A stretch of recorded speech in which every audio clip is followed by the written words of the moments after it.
Before I begin, make sure to hit subscribe and turn on notifications.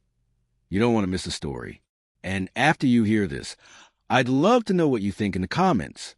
Could you forgive something like this? I'm still trying to figure that out myself. It all started with a text. Simple, innocent sounding. Can't wait for tonight. Dinner at La Bella Vita? I smiled at first.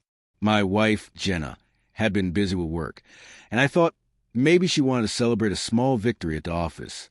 I didn't suspect that text would be the first thread unraveling the life I thought we had. When I picked her up, she was glowing, dressed like she was going to gala. I tried to match her excitement. You look amazing, I said. She laughed and said, You don't look so bad yourself. But there was something in her eyes, a glint I didn't understand. At the restaurant, everything started normal enough. The waiter led us to a quiet corner. I pulled out her chair, and I felt that familiar warmth, the one that made me think we had it all. Then it happened. She leaned back, smirking, and said loudly enough for nearby tables to hear, Wow, you actually got a tie that matches your shirt? Miracles do happen. My stomach dropped. Laughter bubbled around her like it was perfectly normal. But I felt frozen, humiliated, and confused. I laughed awkwardly, trying to play it off, but the sting didn't go away. My hand shook slightly as I reached for the menu. Dinner continued, but the jokes kept coming, subtle digs about my work, my habits, the way I chew, even the way I tried to impress her with wine knowledge. And through it all, I started noticing the little signs I had ignored for months. The sudden text she hit when I walked by, the calls she took outside, the way she sometimes stared at her phone like it was holding a secret too heavy to tell me. I blamed myself at first. Maybe I was imagining it. Maybe I was too sensitive. But the pit in my stomach refused to lie. When the check came, I excused myself to the restroom, trying to collect my thoughts. That's when I saw him. The man from her work she'd mentioned casually, always just a friend, smiling at a corner booth. And then it hit me. He was not just smiling. They were sharing something private, something I wasn't invited to see. I returned to the table, trying to act calm, asking her about her day. She told me stories, but my mind was elsewhere. And then the worst moment came. Her phone buzzed. She glanced at it and whispered something about finishing up with Michael. I froze. My heart sank in a way that felt physical, like a lead weight pressing on my chest. I tried to ignore it, tried to tell myself I was overreacting. But then she said it.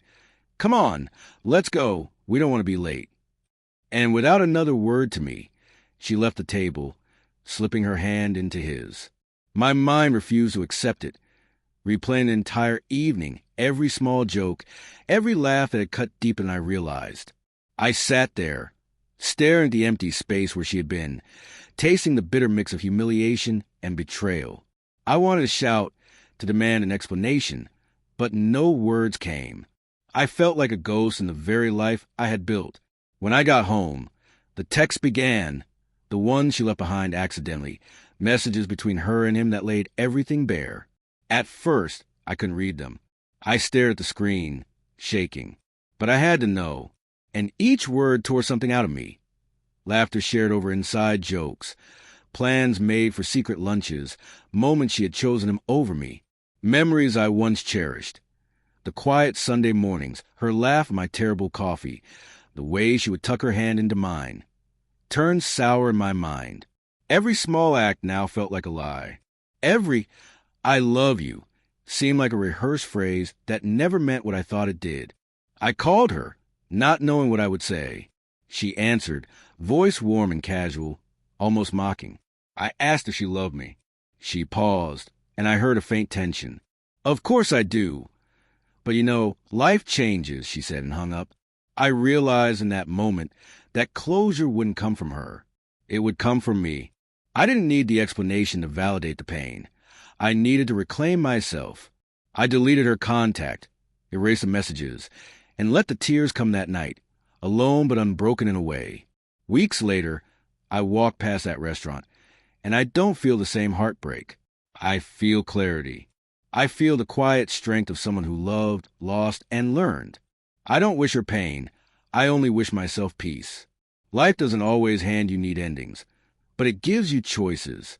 Mine was to step out of the shadow of betrayal, to remember my worth, and to finally let go. If you've ever been through something like this, I want to hear your story. Comment below. Could you forgive? Could you move on? And don't forget, subscribe for more stories like this, raw and real, from people just like you.